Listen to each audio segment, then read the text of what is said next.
அனைத்து தமிழ் மக்களுக்கும் கணேஷின் பணிவான வணக்கம். வாங்க ஃப்ரெண்ட்ஸ், மார்க்கெட் பற்றி டிஸ்கஸ் பண்ணலாம். இன்றைக்கி bank Nifty, Sensex, fin Nifty, midcap Nifty எல்லாமே நமக்கு அகைன் ஒரு பாசிட்டிவ் க்ளோசிங் நடக்க போகுது அப்படிங்கிற மாதிரி சொல்லலாம். பட் நமக்கு என்ன தான் ஒரு பாசிட்டிவ் நியூஸ் வந்தாலுமே அதுக்கு அகெயின்ஸ்டாக ஏதாவது ஒரு நெகட்டிவ் நியூஸ் வந்துடுது. இல்லை அப்படின்னா இந்த ஐடி செக்டாருங்கிறது கொஞ்சம் சொதப்பிடுது. ஸோ நமக்கு எஃப்ஐஎஸ் தொடர்ந்து ஒரு 3 நாளுமே பை தான் பண்ணி வச்சுருந்தாங்க. ஸோ அதுவும் எஸ்டர்டே எல்லாம் பார்த்தீங்க அப்படின்னா கிட்டத்தட்ட 3800 கோடி ரூபா பக்கம் பையிங்கில் இருந்திருக்காங்க. ஸோ அது ஒரு நல்ல நியூஸ் தான்.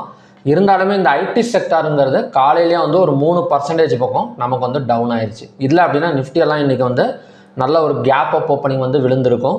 அதே சமயம் 24,597 வரைக்குமே ரீச் ஆகக்கூடிய சான்சஸ் இருக்குது. இந்த ஐடி செக்டார் நமக்கு சொதப்பி இருக்குது அப்படிங்கிற மாதிரி சொல்லலாம். ஓகேங்களா?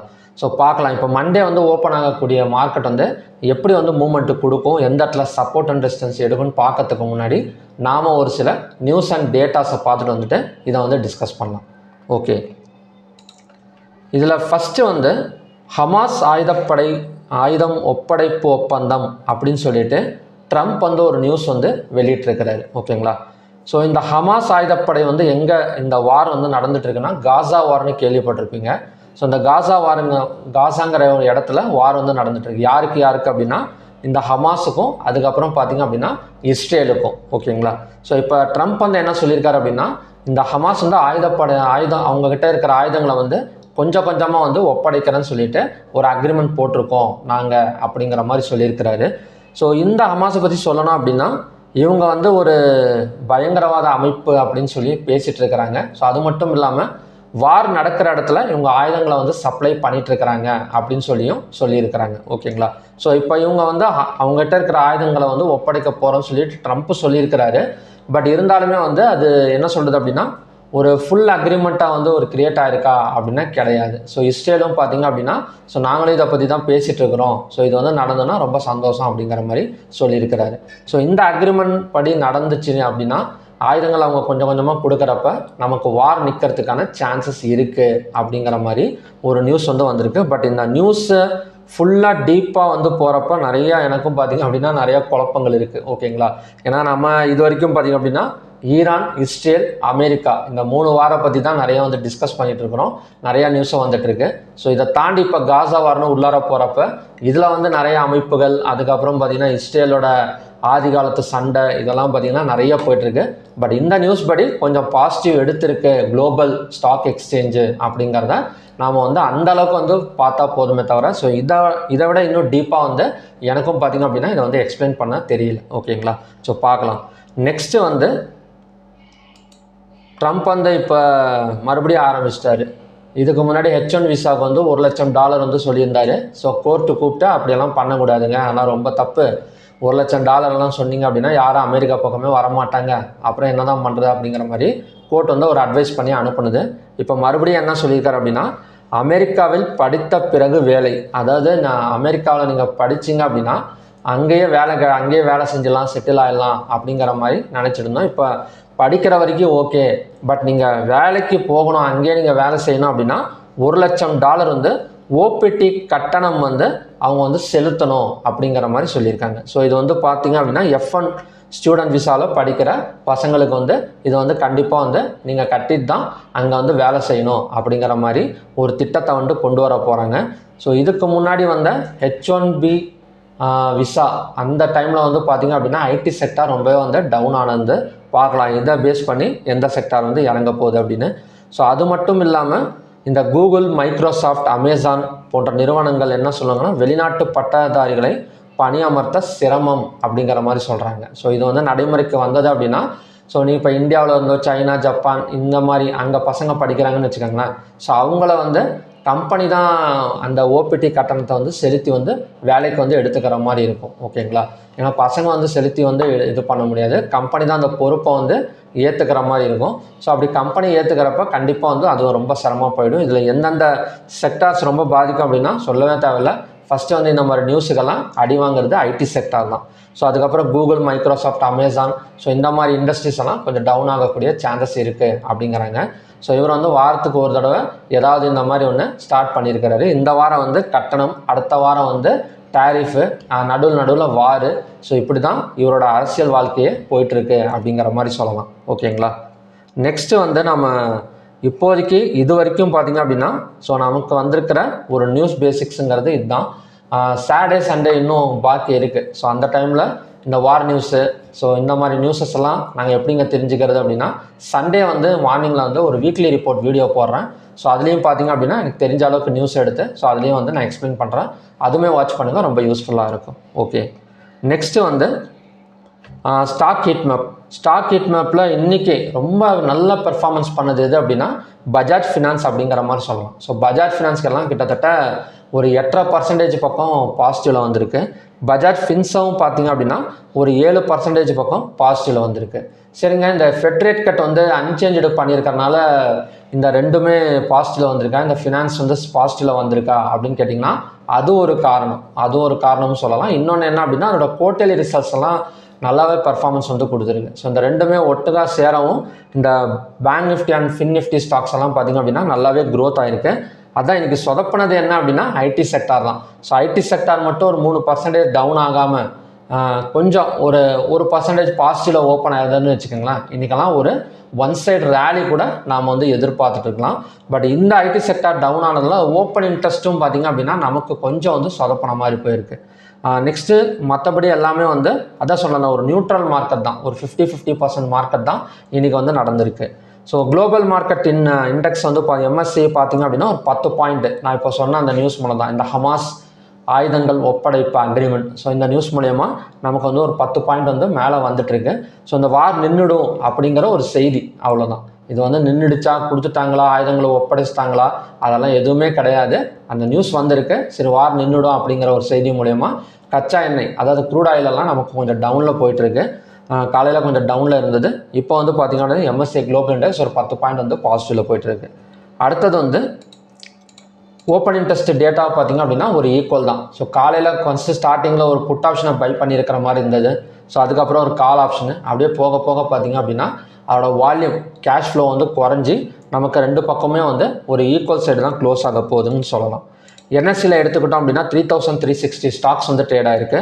அதில் 2089ங்கிறது பாசிட்டிவ், டிக்ளைன்ஸுங்கிறது 1161, அன்சேஞ்சுங்கிறது 110, 52 வீக் ஹையில் வந்து 89 ஸ்டாக்ஸும் 52 வீக் லோவில் வந்து 39 ஸ்டாக்ஸும் ட்ரேட் ஆகிட்டு இருக்கு.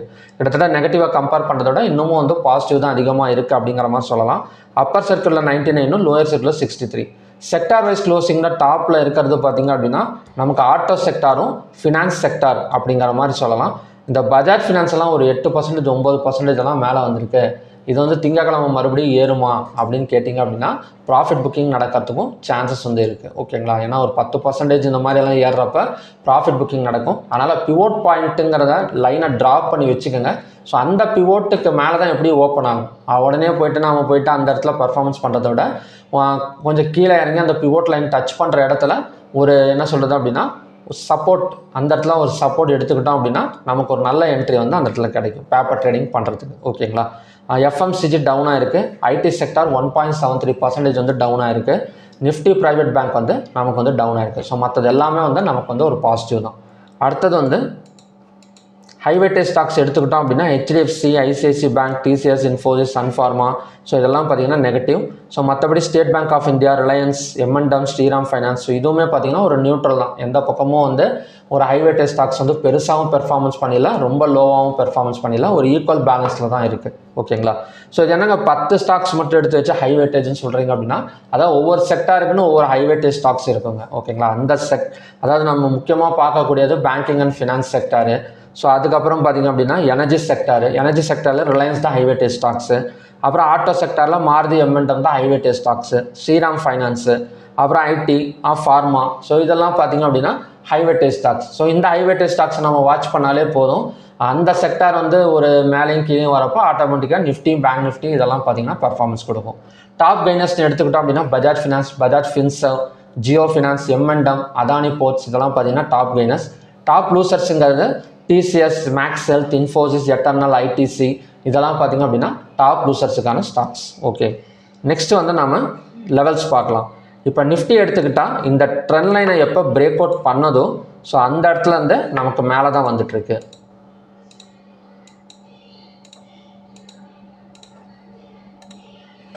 அதாவது இந்த ட்ரெண்ட் லைனை வந்து எப்போ பிரேக் அவுட் பண்ணதோ அங்கேருந்து மேலே தான் வந்துட்டு இருக்கு. மறுபடியும் ஹையை பிரேக் அவுட் பண்ணால் 24,597 சேம் ரெசிஸ்டன்ஸ் தான். எஸ்டர்டே பார்த்த அதே ரெசிஸ்டன்ஸ் தான்.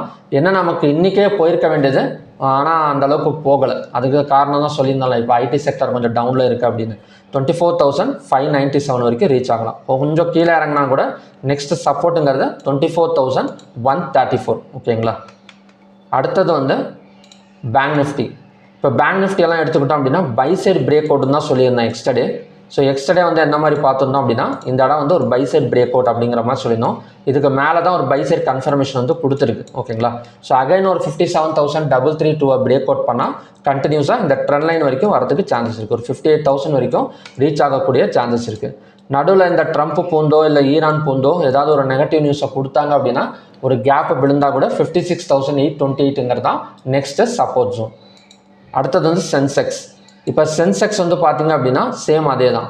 ஹையாக பிரேக் அவுட் பண்ணால் 79,235 next support zone. Next target and distance. Next சப்போர்ட்டுங்கிறது 77,361.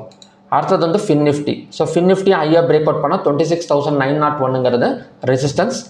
நெக்ஸ்ட்டு சப்போர்ட்டுங்கிறது 26,327. அடுத்தது வந்து Nifty mid cap. So Nifty mid cap மட்டும்தான் ஒரு ஸ்ட்ராங் ரெசிஸ்டன்ஸுக்கு பக்கத்தில் இருக்குது அப்படிங்கிற மாதிரி சொல்லலாம். ஸோ ஆல்ரெடி அந்த ரெசிஸ்டன்ஸ் வந்து ஒரு ஹெட் அண்ட் ஷோல்டர் ஃபார்ம் ஆன ஒரு ரெசிஸ்டன்ஸ். ஓகேங்களா. ஸோ இந்த இடம் பார்த்தீங்கன்னா தெரியும், ஒரு ஹெட் அண்ட் ஷோல்டர் ஃபார்ம் ஆகிருக்கிற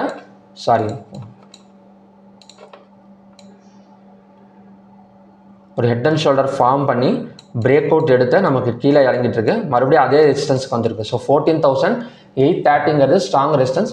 அந்த இடத்துல வந்துட்டு ஒரு 2-5 minutes candle red colour candle form ஆனால் அந்த இடத்துல ஒரு செல்லிங் கன்ஃபர்மேஷன் வந்து கொடுக்கறதுக்கு சான்சஸ் இருக்குது. ஸோ நெக்ஸ்ட் சப்போர்ட்டுங்கிறது 14,539. இந்தியா விக்ஸ் அண்ட் USJNR ரெண்டுமே வந்து இப்போ க்ளோசிங்கில் வந்து எப்படி இருக்குது அப்படின்னா ஒரு பை சைடு தான் சப்போர்ட் பண்ணியிருக்கிற மாதிரி இருக்குது. ஓகேங்களா. ஸோ இன்றைக்கும் FIS வந்து பையிங்கில் இருந்திருந்தாங்க அப்படின்னா தொடர்ந்து 4 நாள் வந்து பை பண்ணியிருக்காங்க அப்படிங்கிற மாதிரி எடுத்துக்கலாம். ஓகேங்களா. ஓகே. அடுத்தது வந்து நாம் க்ரூட் ஆயில் பார்க்கலாம். இப்போ க்ரூட் ஆயில் வந்து மார்னிங்கில் வந்து ஒரு சப்போர்ட் பார்த்துருந்தோம் 7,812 அப்படின்னு. ஸோ அந்த சப்போர்ட் வந்து நமக்கு எக்ஸாக்டாக ஒர்க் அவுட் ஆகிருக்கு. ஓகேங்களா. ஸோ சப்போர்ட் ஒர்க் அவுட் ஆகிட்டு மேலே வந்துட்டுருக்கு. ஸோ இதோட நெக்ஸ்ட் டார்கெட் அண்ட் ரெசிஸ்டன்ஸ் எது அப்படின்னா 8,214 அண்ட் 8,263. இந்த ரெண்டுமே வந்து நமக்கு வந்து ஒரு ரெசிஸ்டன்ஸ் ஜோன் தான்.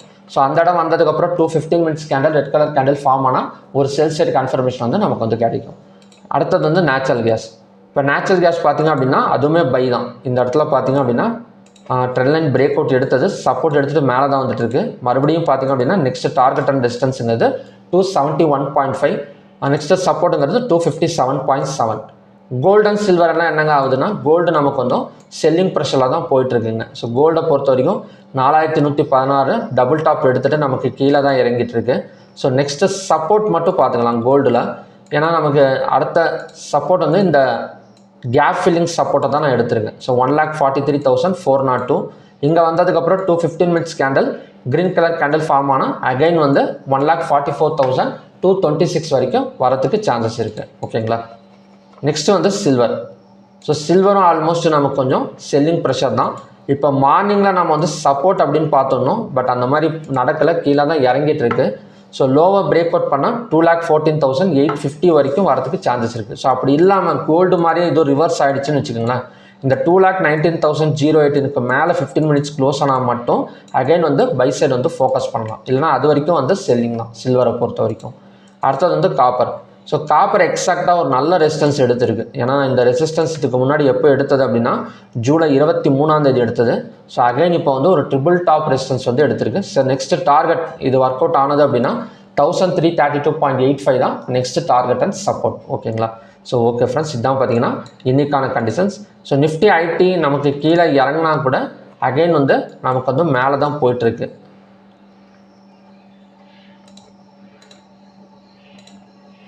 ஸோ நிஃப்டி ஐடி பார்த்திங்க அப்படின்னா எக்ஸாக்டாக நம்ம ஒரு ட்ரெண்ட் லைன் ட்ரா பண்ணி தான் பார்த்துட்டு இருக்கோம். ஸோ அந்த ட்ரெண்ட் லைனை சப்போர்ட் பண்ணிவிட்டு மேலே வந்துட்டுருக்கு. ஹையாக பிரேக் அவுட் பண்ணால் அகைன் வந்து ஒரு 31,809 வரைக்கும் ரீச் ஆகக்கூடிய சான்சஸ் வந்து நமக்கு நிஃப்டி ஐடியில் இருக்குது. ஓகேங்களா.